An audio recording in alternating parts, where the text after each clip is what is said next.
10 arguments qui prouvent que les anciens Égyptiens étaient noirs. Aujourd'hui, encore un grand nombre d'égyptologues, d'anthropologues, d'historiens et de cinéastes d'Hollywood continuent de nier le rôle des Africains dans la première et la plus grande civilisation de l'humanité. Ce blanchiment de l'histoire a un impact négatif sur les Noirs et sur notre image dans le monde. Il est vital de corriger les informations erronées sur les réalisations des Africains dans l'Antiquité. L'universitaire sénégalais Cheikh Anta Diop a consacré sa vie à contester scientifiquement les conceptions eurocentriques et arabocentriques de la culture africaine précoloniale, en particulier celle qui suggère que l'ancienne civilisation égyptienne n'a pas ses origines en Afrique noire. Étant donné que certaines personnes continuent d'ignorer les preuves accablantes qui indiquent que l'Égypte ancienne a été construite, gouvernée et peuplée par des Africains à la peau foncée, dans cette vidéo, nous allons mettre en lumière 10 des façons dont Diop a prouvé que les Égyptiens de l'Antiquité étaient noirs. Donc sans plus tarder, nous allons passer à la première preuve. La preuve numéro 1, c'est la preuve anthropologique physique. Sur la base de son examen de la littérature scientifique, Diop a conclu que la plupart des squelettes et des crânes des anciens Égyptiens indiquent clairement qu'il s'agissait d'un peuple négroïde, dont les traits sont très similaires à ceux des Nubiens noirs modernes et d'autres peuples du Haut-Nil et de l'Afrique de l'Est. Il a attiré l'attention sur des études comprenant l'examen des crânes de la période pré-dynastique de 6000 ans avant JC, qui présentait un pourcentage plus élevé de caractéristiques noires que n'importe quel autre type de crâne. À partir de ces informations, Diop a conclu qu'une race noire existait en Égypte à cette époque et qu'elle n'avait pas migré à un stade ultérieur, comme l'avaient suggéré certaines théories antérieures. L'argument 2, test de dosage de la mélanine. Diop a inventé une méthode permettant de déterminer le taux de mélanine dans la peau des êtres humains. La mélanine est la substance chimique responsable de la pigmentation de la peau et elle est conservée pendant des millions d'années dans la peau des animaux fossiles. Diop a effectué le test de la mélanine sur les momies égyptiennes au musée de l'homme à Paris et a déterminé que les niveaux trouvés dans le derme et l'épiderme d'un petit échantillon permettraient de classer la plupart des anciens Égyptiens comme faisant incontestablement partie des races noires. Ensuite, à la troisième théorie, les preuves ostéologiques.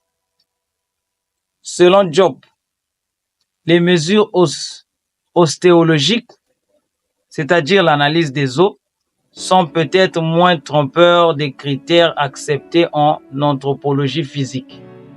Pour classer les races d'hommes, l'une des premières études de ce type a été réalisée par un archéologue allemand, Karl Richard Lepsius, à la fin du 19e siècle.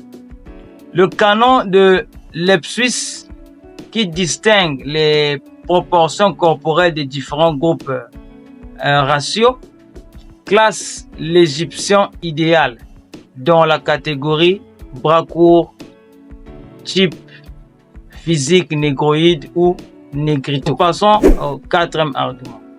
La preuve par les groupes sanguins.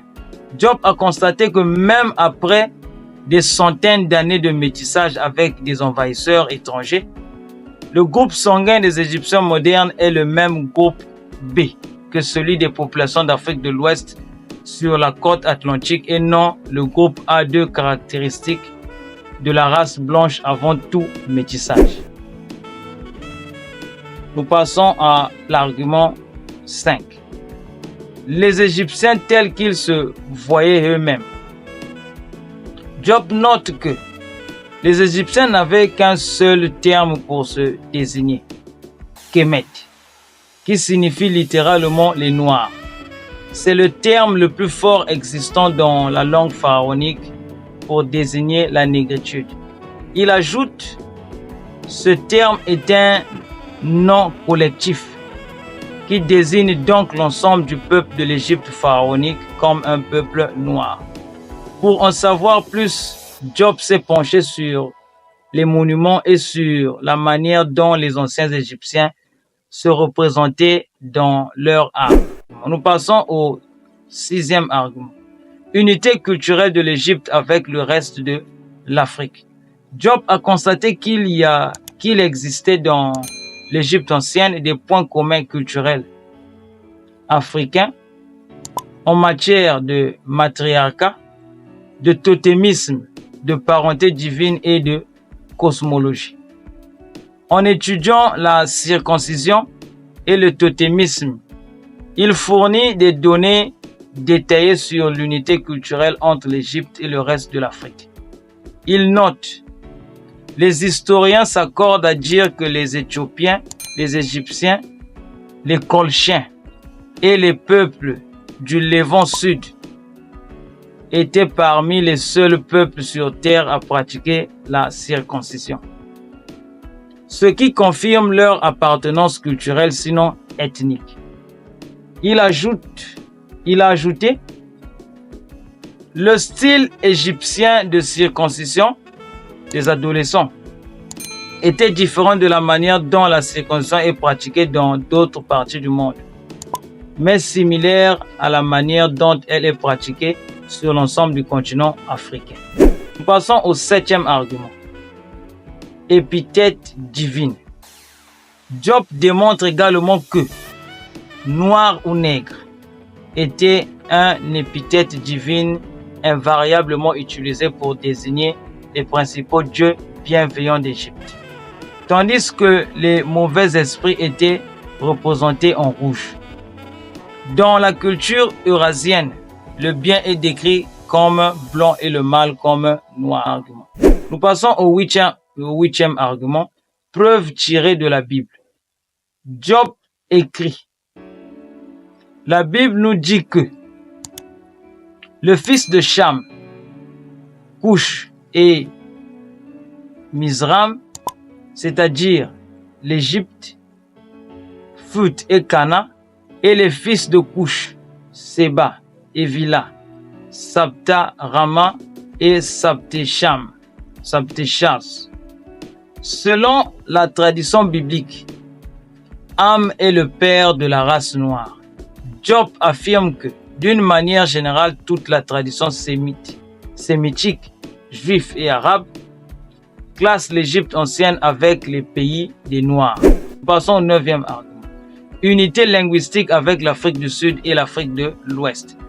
Dans une étude détaillée des langues, Job a illustré la force des liens culturels entre l'Égypte ancienne et ses voisins africains en comparant la langue égyptienne avec le Wolof, une langue sénégalaise parlée en Afrique de l'Ouest, près de l'océan Atlantique.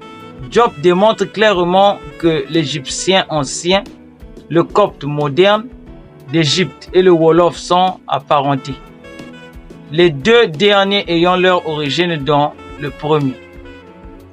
La parenté entre l'Égyptien ancien et les langues africaines, écrit Job dans l'histoire générale de l'Afrique, n'est pas une hypothèse, mais un fait démontrable qu'il est impossible à l'érudition moderne d'écarter.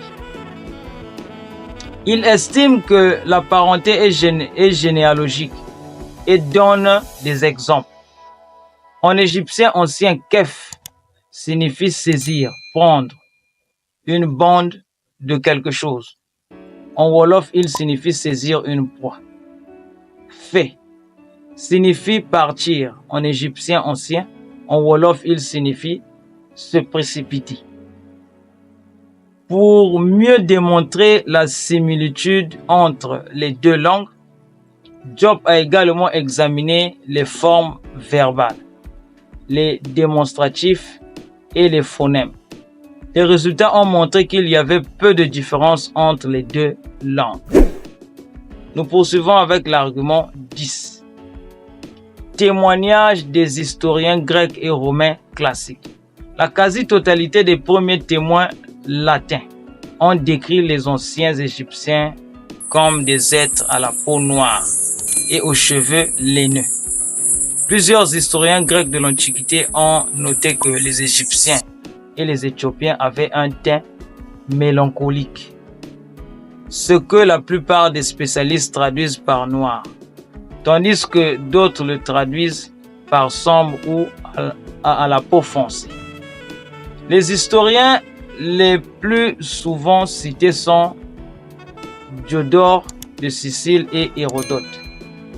Selon la plupart des traductions, Hérodote a écrit qu'un oracle grec était connu pour venir d'Égypte parce qu'il était noir, que les natifs de la région du Nil étaient noirs de chaleur et que les Égyptiens avaient la peau noire et les cheveux laineux. Diodore de Sicile écrit que les Éthiopiens considèrent les Égyptiens comme leur colonie.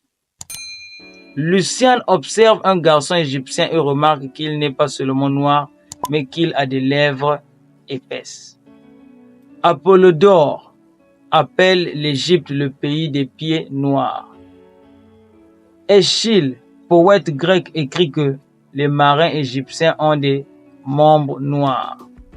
Gaston Maspero affirme que, d'après le témoignage presque unanime des anciens historiens grecs, il appartenait à la race africaine qui s'était établie en Éthiopie.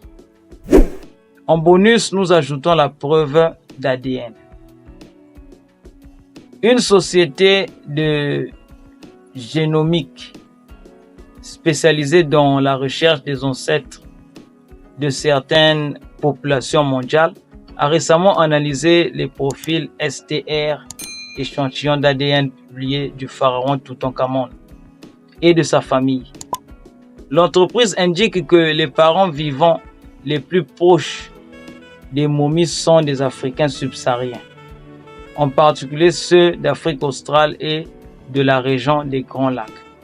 La société a également testé les profils STR de Ramsès III et a constaté que parmi les populations actuelles, le profil autosomique STR de Ramsès est le plus fréquent dans la région africaine des Grands Lacs, où il est environ 335,1 fois plus fréquent que dans l'ensemble du monde.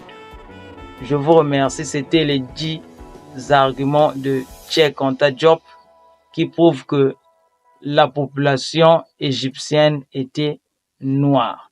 Merci d'avoir suivi cette vidéo. À la prochaine.